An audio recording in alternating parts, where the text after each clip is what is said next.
yung buting niya, kumukha ng mga piyesa yun. Ako dati nung sa Manila to, di ba yung kapatid na yung bayaw mo si Joan, yung mga tiyuhin niya na auto-supply dyan sa ano, kasi dyan ako dati, auto-supply din ako dati nung araw. Kaya pagdating sa piyesa, basta may sample lang, alam ko na lahat kung saan ko kukunin dyan. Banawe, Abad Santos, tapos sa Bonifacio, tapos doon sa ano.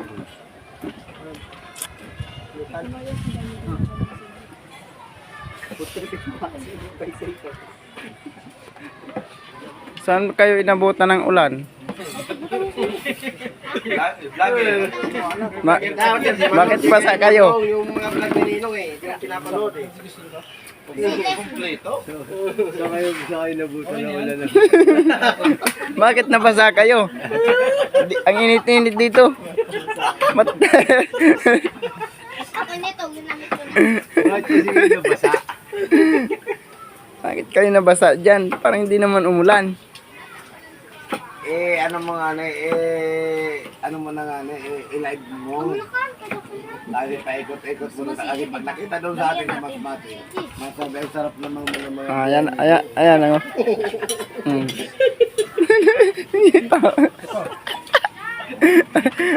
Ayan, announcer.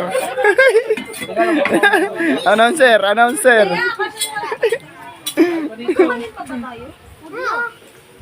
Okay na kami dito yan. Okay na po.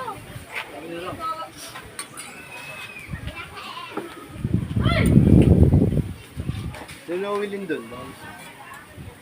Meron sa labos. Sinubos. Dito lang mo. Sa sunod na taon insan, yung pinapili kita ngayon, yung nakita mo doon na Talisay, yun ang pinaka-klase ko ngayon na yung pinanggalingan nun insan, kasi hindi ko man kaya yung Sindosime.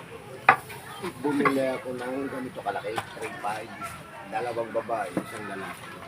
Ang nagbibili na, nagpupursil siya, taga-bandage siya ng, ng BUPC. Tapos, WPC pa lang. Bicol University. Tapos, nabili siya doon ng maklase, kasi pursil mo niyan talaga. Ngayon, ang nagpapakyaw ng manok niya dito, si Mr. Ching yung angels na big time. Diba, 30 peraso, 40, 35 ang isa. Ngayon, nakakuha ko. Ako pa yung mga radyo ko may sorosip ko ng isa na babae. Ngayon, sabi ko rin, tayo naman pinili. Kaya ngayon, di ko naman kailangan ng parakuha ng kung saan na pagtabi. Kontento na ako nito. Ay, alam ko manawiling lang yun. Kasi, ang manok, kahit sabihin mo mayaman ka, pag ang manok mo magugulang, yun ang pinaka-importante sa lahat, yung magulang. Na di bali, pag alam mong yayariin ka, marunong ka umilaw. Pag naka-timing ka, pag nakauna ka, wala na. Ikot-ikutan mo lang, huwag kang basta-basta ano dyan, susugod dyan. Magdadali ka dyan. Aantayin ka lang. Sikat ka isang protagonist. Kasi sa hybrid, bihira ang magulang.